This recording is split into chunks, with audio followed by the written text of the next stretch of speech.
Just amahoro y'Imana nakomeze kubana namwe inshuti bakunze ba Eagle Stamina TV. Uyu munsi rero tukaba tugiye kubagezaho amakuru agezweho kandi akomeye ku ntambara iri kubera muri Ukraine ikaze. Aho bwa mbere ubonye video zacu kugira ngo tujye tubana agatanu kuri gatanu byabyiza ukanze subscribe yewe ukamanuka gato kakanda no kunzogera kugira ngo utazigera ucikwa n'amakuru twaguteguriye umunsi ku wundi.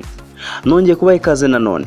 Intambara muri Ukraine ikomeje gufata indi ntera, ari nako Ukraine ikomeje kuba ikibuga cyo kugeragerezamo ibitwaro bya nucleaire ikabuhariwe kirimbuzi ku bihugu by'ibihangange, ari nako Iran yinjiye mu ntambara abyeruye kuko yiyemeje gufasha ubutegetsi bwa Moscow. Iran yiyemeje gufasha Perezida Vladimir Putin imuha ibikoresho bihambaye, harimo ibimodoka by'intambara, harimo za Barasitic missiles, ndetse harimo n'ubundi bwirinzi bukomeye cyane, harimo n'inyubako zihangana n'amasasu.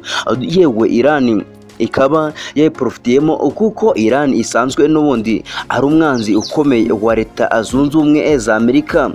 Ibi rero bikaba biganisha isi mu kaga kandi igakomeye cyane kuko Ukraine ishobora kuba icyitso cy'intambara ya gatatu y'isi yose, kuko Iran mu busanzwe isanzwe ari umwanzi ukomeye wa Amerika, ari nako Vladimir Putin nawe ari umwanzi ukomeye wa Amerika. Urumva ko nkuko Iran yiyometse kuri Irashe, ni nako ibihugu by'uburengerazuba biri gufasha Amerika bikomeza guha ibikoresho Volodymyr Zelensky. Uyu akaba ari perezida wa Ukraine. Ibi ngibi bikarakaza ubutegetsi bw'i Moscow, ari nako bufata ibyemezo bihambaye cyane kandi bikomeye kugira ngo nabo bihorere.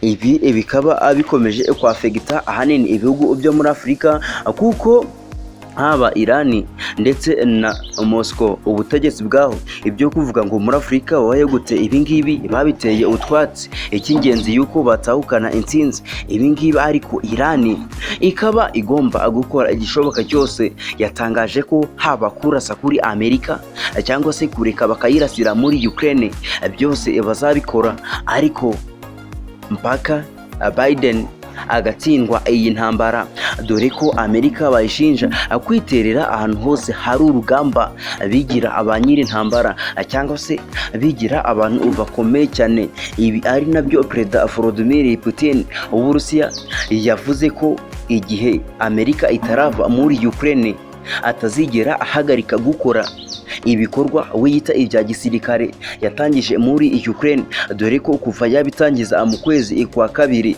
ku tariki 24 z'uyu mwaka atigeze ahagarara cyangwa se ahwema gushwanyaguza ibikoresho byinshi muri Ukraine.